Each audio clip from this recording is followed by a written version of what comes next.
Welcome to lecture series on digital electronics under EPG Pathshala. This module is designed to understand programmable logic devices based on read-only memory, that is ROM. We are already aware of there are different types of ROMs, like you have a maskable ROM, that is MROM. Then we have PROM, programmable ROM, where PROM can be programmed by the user, whereas MROM can be programmed by the manufacturer. When we talk about EPROM, it is erasable programmable ROM.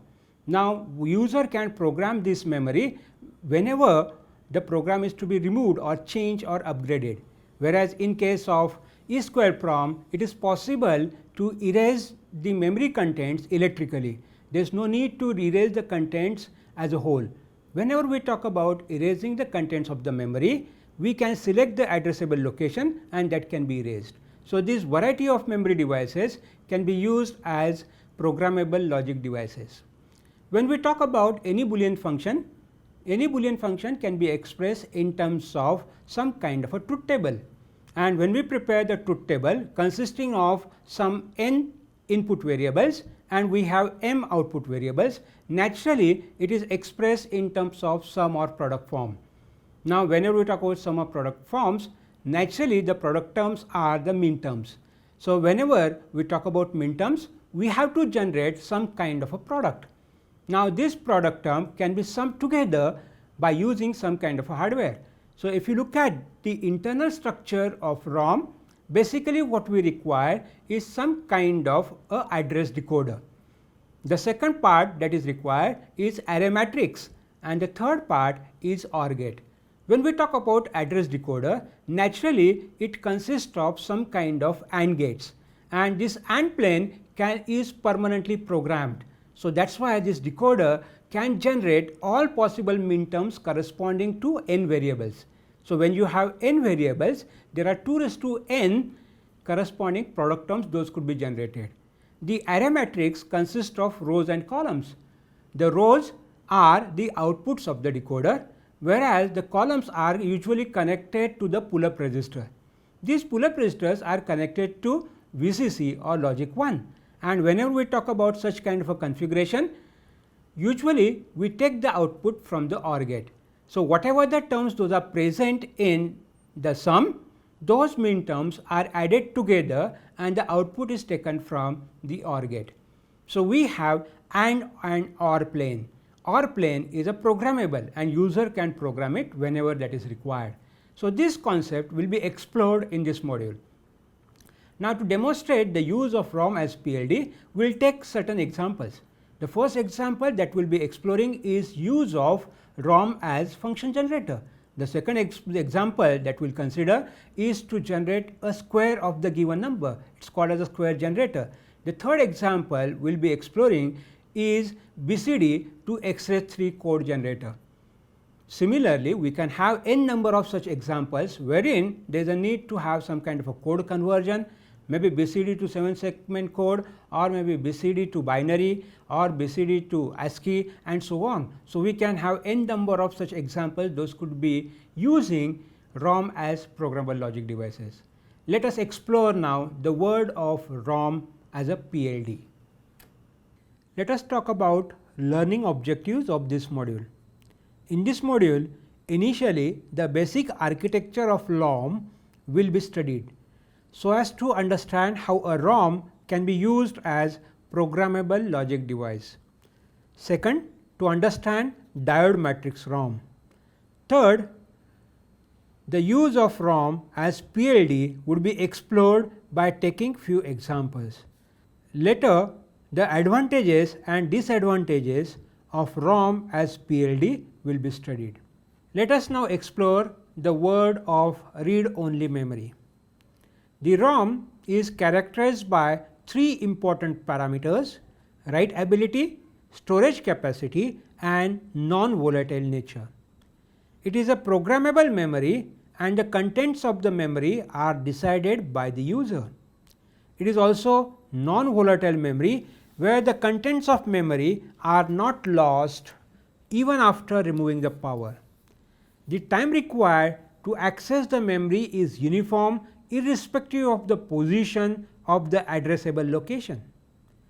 the memory has random access property indicating delay is uniform for all addresses.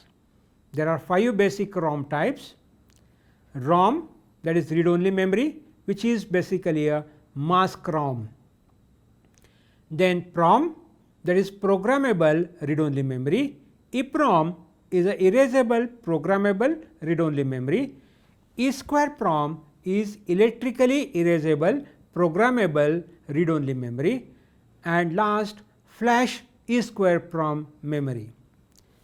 Programming ROM means writing the data into the address location.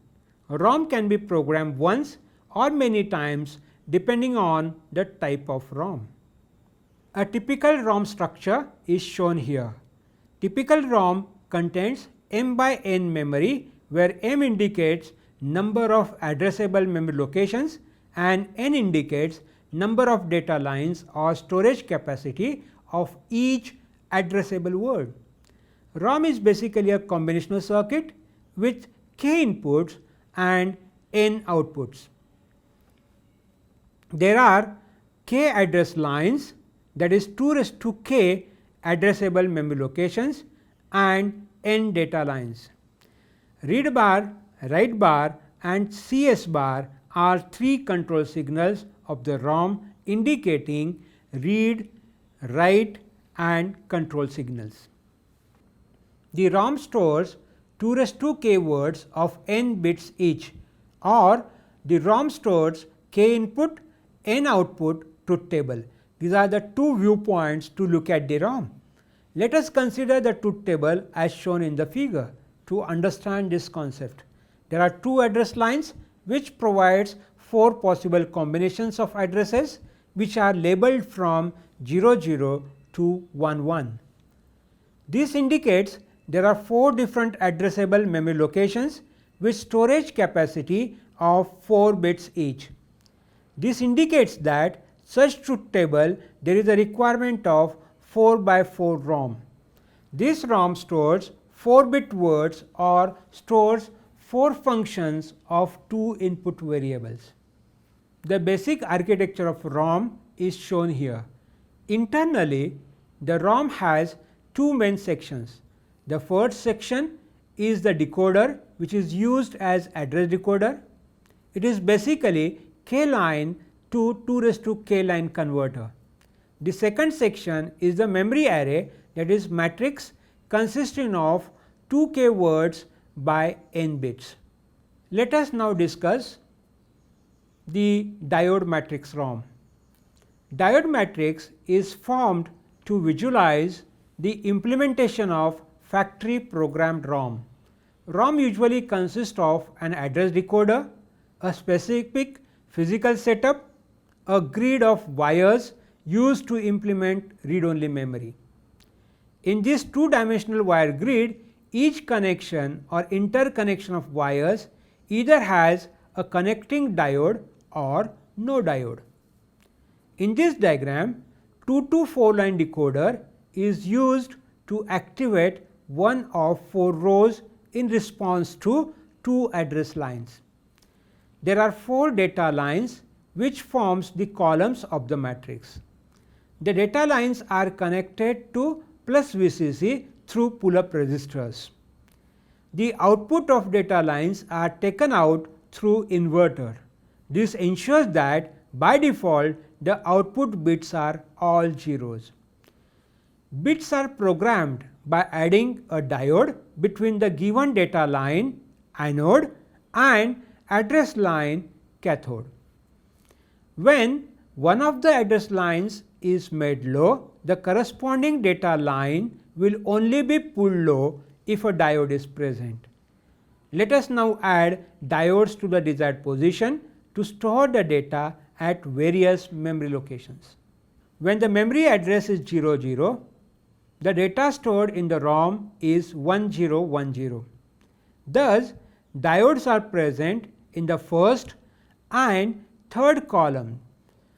These diodes are turned on as row 0 is activated, that is 0. This will make D3 as 1, D2 as 0, D1 as 1 and D0 as 0.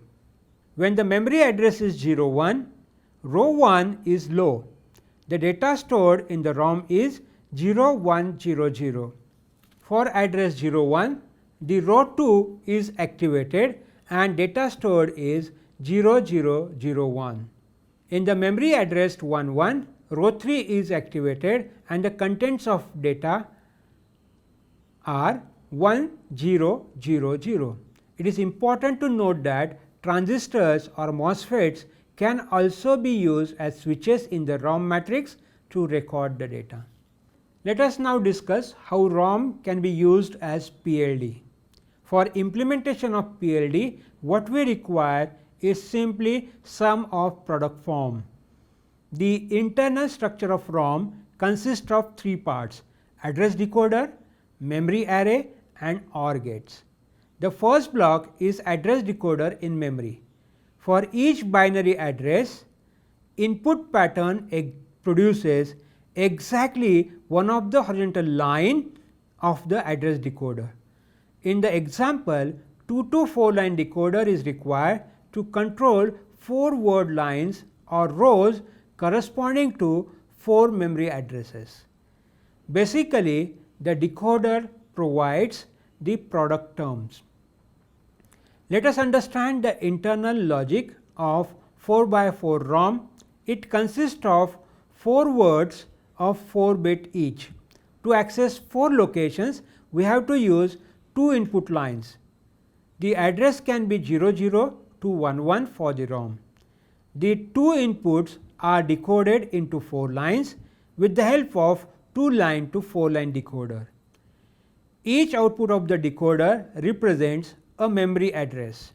The 4 outputs of the decoder are connected to each of the OR gates. Each OR gate has 4 inputs. As each OR gate has 4 connections, there are 4 OR gates are required. Hence, there will be 4 by 4 16 internal connections. All these interconnections are programmable. The programmable interconnection is also popularly known as cross point. Many times a simple method is to use fuse link. The fuse link is normally intact and connects horizontal and vertical line. Presence of link is equivalent to one of the logic, maybe say logic 1, and absence of link is referred to as logic 0. Let us now take example to demonstrate how ROM can be used as programmable logic device. Implement the following 2 combinational functions using a ROM. F1 is a function of AB is equal to sum of minterms 1, 2 and 3, and F2 is a function of AB which is equal to sum of minterms 0 and 2. The first step in the implementation is to determine the size of the ROM that is required. ROM has 2 inputs A and B, then k is equal to 2, hence we require 2 raised to 2 4 locations. The number of outputs, that is n is equal to 2. Let us label outputs as F1 and F2. Each memory location can store 2 bits. Thus, the size of the ROM can be 4 by 2 bits. Let us specify the ROM data contents so that it can be programmed into the ROM. As F1 has 3 minterms corresponding to 1, 2 and 3, the truth table for F1 contains 1 for each of these minterms. Similarly, minterms for F2 are also written in the truth table for 0 and 2. The desired ROM is having capacity 4 by 2 bits. Let us consider the address lines A0 and A1 as 2 inputs, namely A and B. The 2 to 4 line address decoder generates all 4 combinations. At each location, the data is decided by the values of F1 and F2. For address 00, the contents of memory are 01. Hence, link is shown for F2 only. For address 01, the contents of memory are 10. Hence, link is shown for F1 only. For address 10, the contents of memory are 11 bit. Hence, the cross links are shown for both F2 and F1. For address 11, the contents of memory are 10 bits. Hence, the link is shown for F1. Consider example 2. Implement the following function in a ROM. F1 is equal to A bar and F2 is equal to A bar B plus AB bar. The first step in the implementation is to determine the size of the ROM that is required. ROM has two inputs A and B, then k is equal to 2. Hence, we require 2 raised to 2, that is 4 locations. The number of outputs, that is n is equal to 2. Let us label outputs as F1 and F2. F1 is equal to A bar, which can be expanded to get min terms as F1 is equal to A bar B bar plus A bar B, and F2 is equal to A bar B plus AB bar. As there are two min terms present for each function, the binary 1 is written when the term is present. One can even show the programming of ROM using a decoder and matrix array. Let us consider the third example. Design a combinatorial circuit to generate a square of the given number and implement it using ROM. Let us prepare a truth table of square generator. Consider a 3-bit number as the input to the combinatorial circuit. These inputs are labeled as A, B and C. The binary combination of input gives decimal numbers 0, 1, 2 till 7. Let us obtain the square of the numbers in decimal and write it in a separate column. The squares are 0 for 0, 1, 4, 9, 16, 25, 36 and 49 corresponding to the input. There are 6 bits required at the output of a combinatorial circuit to implement the square generator. Let us write the square of the number in binary. For example, 0, we have all bits zeros. Square of 1 is 0, 0, 0, 0, 0, 1. Square of 2 is represented as 0, 0, 0, 1, 0, 0. Square of 3 is represented as 0, 0, 1, 0, 0, 1. Square of 4 is represented as 0, 1, 0, 0, 0, 0. Square of 5 is represented as 0, 1, 1, 0, 0, 1. Square of 6 is represented as 1, 0, 0, 1, 0, 0. Square of 7 is represented as 1, 1, 0, 0, 0, 1. For implementation of square generator, the desired ROM requires a capacity of 8 by 6 bits. The address decoder 3-line to 8-line decoder will accept 3 inputs ABC. The address decoder generates 8 output lines acting as rows. The number of columns in the matrix is decided by the number of outputs of the combinatorial circuit. In this case, there are 6 outputs Y0, Y1 up to Y5 generated from OR gates combinations. Let us refer to the truth table and put a cross link in a matrix. Wherever the output is 1, here we can put a cross indicating logic 1 for all outputs as shown in the diagram. We can repeat the process for all different rows. Consider another example. Design a combinatorial circuit for conversion of BCD code into XS3 code. Implement this design using a ROM. Let us now understand how ROM can be used as PLD. Let us start with a BCD number which is represented by 4 bits and 4-bit XS3 code as outputs of the combinational circuit. First step is to prepare the truth table for this code converter. Let us consider the numbers represented by ABCD provides the input BCD code and Y0, Y1, Y2, Y3 provides the output XS3 code. Let us consider the BCD number 0000. The XS3 code is the addition of 3 to the BCD code. Thus, we get 0011 as a XS3 code for BCD 0. In this truth table, XS3 code is obtained by adding 3 to the BCD code. As the numbers of inputs to the truth table are 4, there are actually 16 possible combinations in binary, but in BCD we restrict ourselves to only 10 possible combinations corresponding to binary coded decimal numbers. So, there are 10 different memory locations, those are required in the memory.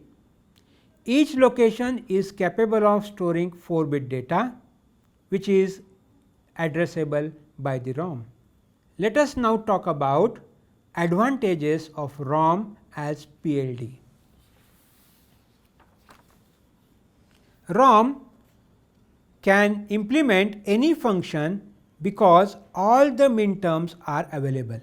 Second, ROM based design is easy to implement as there is no need of simplification or minimization of logic functions. Third advantage is that truth tables are implemented directly. Fourth, design can be changed or modified in a programmable ROMs. Fifth, ROM based PLDs are faster than discrete SSI or MSIs. And last advantage is the reduction in the cost of implementation.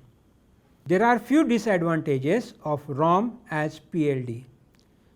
First, design becomes complex for a large number of inputs n. Second, it is possible that there is a underutilization of complete ROM circuit for simple applications. Third, increase in address size with increase in number of input variables. Fourth, increased power requirement. And last, it does not support multi-level circuit as no outputs are brought back as inputs. Let us summarize few important things from this module. Let us consider certain take home points. First, we have studied basically the architecture of ROM. The architecture ROM indicates there are few address lines, data lines and control lines. The number of address lines could really decide how many addressable memory locations we can have in the ROM. And when we talk about data lines will indicate what is the storage capacity of each memory location, whereas the control lines will decide whether we are interested in reading or writing the information. When we talk about the internal structure of the ROM, it consists of 3 major parts. The first one, address decoder, the second one is the array matrix, and the third one is basically the array of OR gates. Now, in addition to that, we need to have some kind of a fusible links which will decide the connections between rows and columns. Now, when we talk about array matrix, the rows are basically generated through the address decoder. Only one of the row is enabled at a time depending upon the address that is selected, and the corresponding column is really related with the number of storage bits that we can have it at per memory location. Now, all the columns are connected to VCC through pull-up register that will decide the corresponding high state or low state of the column. Whenever we talk about connecting something between rows and columns, we have to have some kind of a fusible link. We have seen that in diode matrix ROM, we can connect rows and column by putting the diode. Presence of diode indicates logic 1, absence of diode is treated as logic 0. In addition to diode, we may use basically some kind of MOSFETs or transistors as a link. But when we talk about traditional ROMs or PROMs, we use some kind of a fusible link. So, whenever user is interested in programming the ROM, we have to use some kind of a cross point. Rather than using dot for the interconnections, we use cross, indicating that it is a fusible link. That means, it is a user programmable link. All PLDs, they use two conventions. When dot is used for the convention, that indicates it is a permanent connection provided by the chip, whereas the cross indicates that it is a programmable link, where user can decide the value of the bit, it could be 1 or 0. In this case, we have studied the example of ROM as PLD by taking few simple examples like function generator, square generator, as well as BCD to XS3 code converter. We can even study several more examples in next module. Thank you.